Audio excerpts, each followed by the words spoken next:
Hey everyone, welcome to my channel. I'm Hannah. I am a cosplayer, artist, general creative nerd, and I like introducing people to my general creative nerd hobbies. With Halloween around the corner, there's a lot of people that are going to be dressing up, but a lot of people that are also going to be staying at home because of the circumstances that are around us right now, but they still want a little bit of creative hobby, so they're kind of looking into cosplay. If that's you, this video is for you. If you're looking to begin cosplay, I'm kind of hoping to create like a series of videos that I would have really loved to have when I was starting cosplay, so I want to create that resource for you. So if you're looking to start creating cosplays that are a little bit more budget or start creating cosplays in general, this should be the video for you. If you're down with that, let's get into it. The first thing that you should look at when you're looking at doing a cosplay is who you should cosplay, clearly, because the possibilities are endless. I couldn't cosplay everyone if I wanted to. So what you can do is you can look at your favorite movies, TV shows, anime, video games, etc. and choose a character you really like, you like the design of, you look like, anything like that. Just choose a character that speaks to you and you say, ah yeah, I want to cosplay that. That's kind of all you have to do, is look at a character and look at their design and say, yeah, I could do that. And sometimes it's not even, yeah, I could do that, but oh, that looks difficult, but I really like it. And that's most of my case, is trying to challenge myself to see how many stupidly difficult things I can build. The second thing that you want to do, and even if you are not a beginner to this, if you've been at cosplay for a while, this is the biggest, best tip I can ever give anyone. And I'm really thirsty, so I'll give you the tip in a second.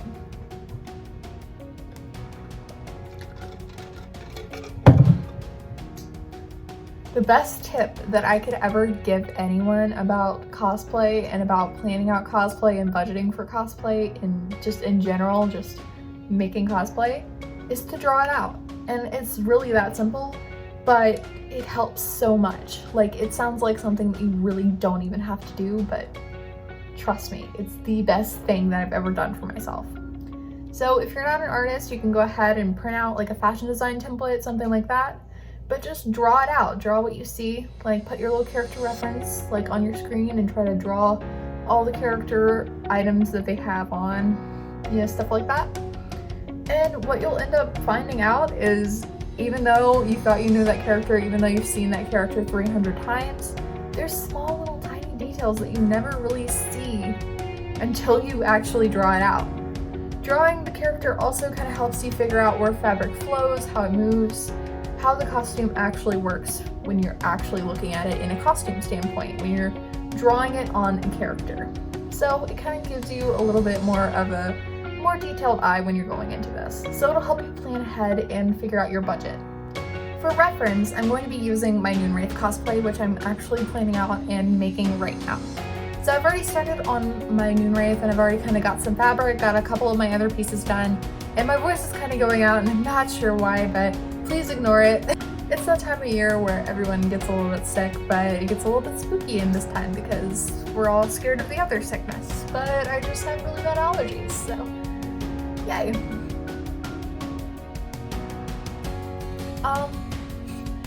That being said, we're gonna look at Noon Wraith. So here's my little sketch of Noon Wraith that I did, and I'll kind of like put it up on the screen and all that fun stuff for you.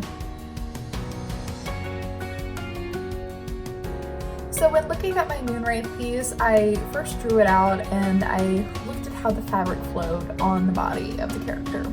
But I also had to figure out some prosthetic things, because clearly the Noon Wraith is wearing a little bit less fabric than would be, you know, nice. So I had to figure out how I was going to make those like rib cages look like skin. So I decided to use EVA foam so I could have it puff out of my chest a little bit more and have a wider chest than I normally do and kind of build off of there. So that was kind of a thing that I had to figure out, and I wouldn't have really been able to figure that out if I didn't look really closely at the costume, because I was just gonna build it off of like a bodysuit, and that wouldn't have worked out as well as I thought it would. So the next thing that you're really gonna want to do is figure out the rest of your pieces, like 2 circle skirts for the thing, tatter them, destroy them, weather them, stuff like that. But, you know, do it for your character. And once you get all that planned out, you can kind of start shopping around and seeing what you need to buy, what you need to get from the craft store, etc. So I'll kind of get into how I shop around for costume pieces. My favorite place to shop when I'm working on a costume is like thrift stores and Goodwill. They're cheap, they're readily available, and I'm not actively buying something new. So it kind of gives the pieces a new life as well, and I think that's really cool.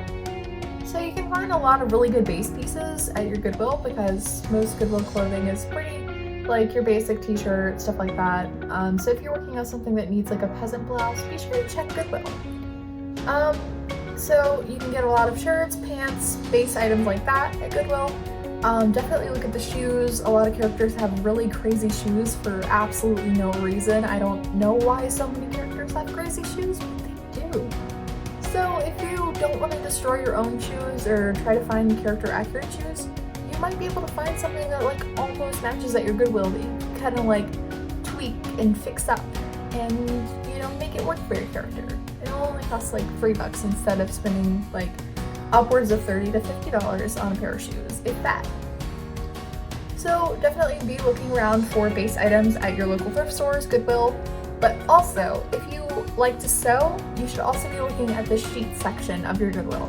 A lot of Goodwills have a section that is just like sheets and bedding, and it's a lot of basically just like free fabric.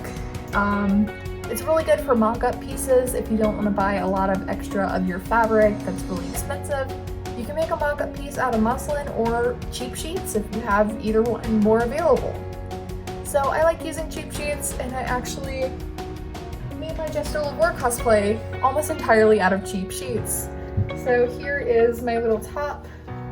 It's like a little elastic top, and it's made out of white bed sheets, like straight up white bed sheets.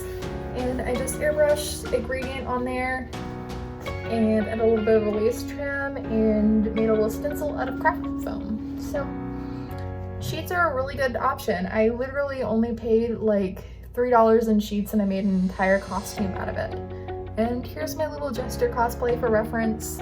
I paid like maybe $20 for the entire thing, and that was like wig and tights being the biggest like expense for me. So it's definitely doable. The next thing that you're really gonna wanna look at is craft stores. Craft stores actually have pretty big sales if you know how to look, and you can like really look deeply into a craft store. Sign up for those like emails, even though it get really annoying. Sometimes you get those like 50 or 60% off your purchase code. It'll be like snatched everything up in that store, I swear. As soon as payday hits, I'm like, oh, Michael's got a sale. There goes my paycheck. And I will usually, maybe don't say it like that. But, so if you sign up for like those little 60% off, be sure to like sign up for Michael's or Joann's or whatever rewards emails, because sometimes, even though they get a little bit annoying and can kind of crowd up your inbox, you can also get those like 50 or 60% off codes, and then all of a sudden your Warbler is no longer $100. It's still a big, it's still a big expense, but like that Warbler lasts a while. So be definitely looking at your craft stores for sale items. Joann's has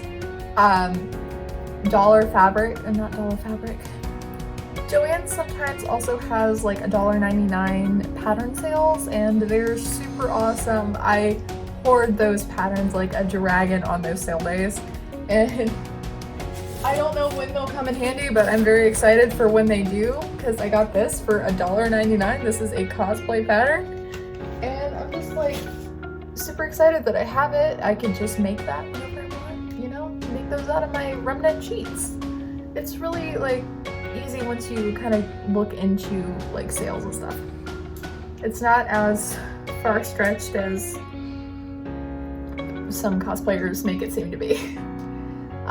The next thing that you should be looking at is Joann's also has a remnants rack, which is usually like the end of the bolt, or like just stuff that they don't want to sell anymore.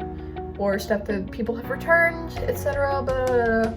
There is a remnant rack where you can get like 4 yards for like cheaper than you would get it on Bolt, or you can go and they have like a discount Bolt section, at least at mine, where everything has like a different dot color, and the dot color is like 70% off this fabric, and it's like, whoa, I just got like 3 yards of fabric for $3. Happened to me with Serona.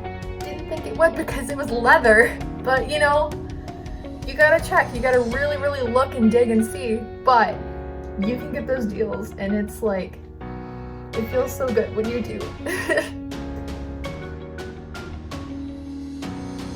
Another option right now during this like spooky season is of course Halloween stores, and I also hoard up Halloween stores. Spirit Halloween here locally usually has like a 50% off coupon code every now and then, so I'll usually go in on those days and I'll kind of like snatch something up that I want. I think me and some friends are going to go get some of those astronaut things, those astronaut helmets for an Among Us cosplay group, which I'm really excited about. Of course, not only can you look around now and like window shop, but also of course at the end of the season they always have those big end of the season sales, so you can like snatch a lot of items up for your next cosplay or cosplays in the future, and you can get all that stuff for pretty cheap at the end of the season once Halloween is over. I usually go for the weapons, I go for the makeup and nail stuff, fake lashes, tights, gloves, and I usually really go for those skulls. Those skulls have helped me in so many different costumes, it's not even funny. Don't be afraid to look around your house as well. You can find like a lot of stuff in your closet you could use for a closet cosplay, or to test a costume and see if you really want to cosplay that character. You can look at stuff that you could alter in your own wardrobe if you don't wear it anymore. A lot of craft materials if you're a big crafter, or if your family is a big crafter. I come from a family of very creative individuals, and we have craft supplies all over the house, so you know, finding craft supplies is a little bit easy for me. I use a lot of hot glue, so I have a lot of hot glue stuff at home that's really good for detailing, gluing on fabric, gluing on anything and everything. Rivets, I like to use googly eyes that I get at the Dollar Tree for rivets. I love going to the Dollar Tree and getting like craft supplies, just general supplies, and trying to see what I can make for my costumes out of stuff that I've gotten for like straight up 99 cents at the Dollar Tree. The Dollar Tree? Yes, the Dollar Tree, okay.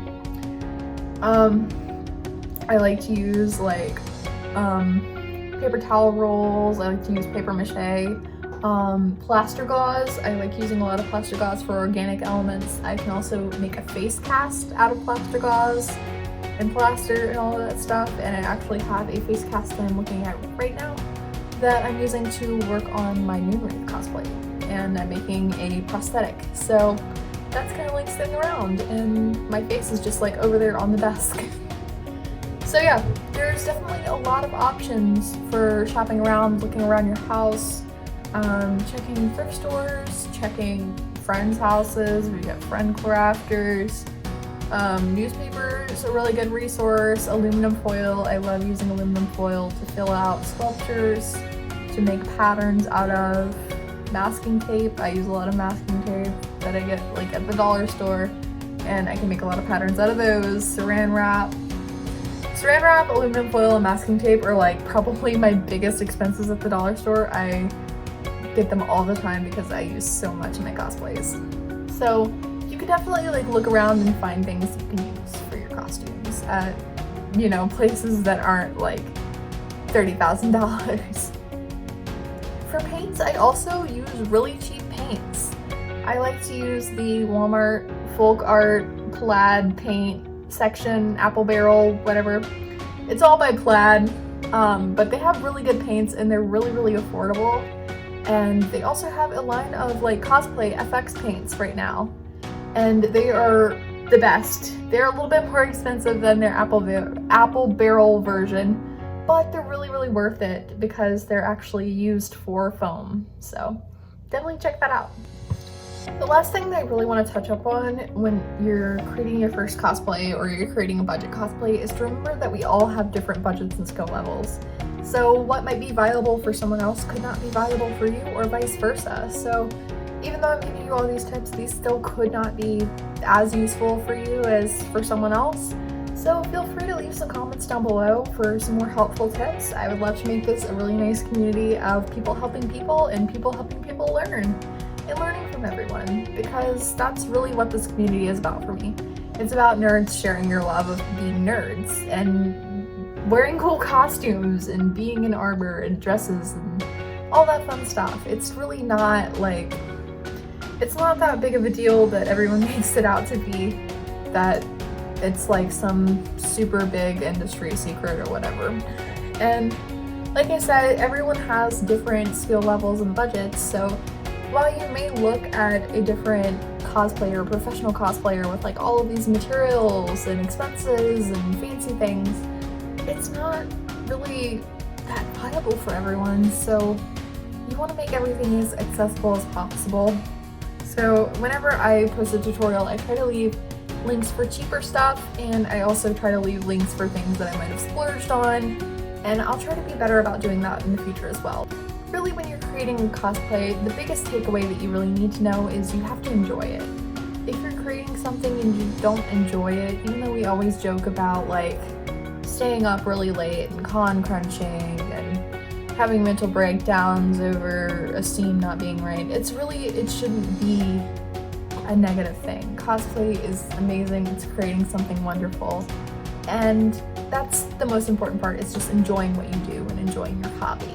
So even if you create something you don't like right now, you can always go back and improve it later. It's about building and growing and learning, and I'm really grateful to be a part of this community, and I hope that this video could teach you something, and I hope that I learned something in the future that I can add on to this video in the comments and share it with you guys. So with that being said, if you like this video, please be sure to like, comment, and subscribe, and I'll see you in the next video.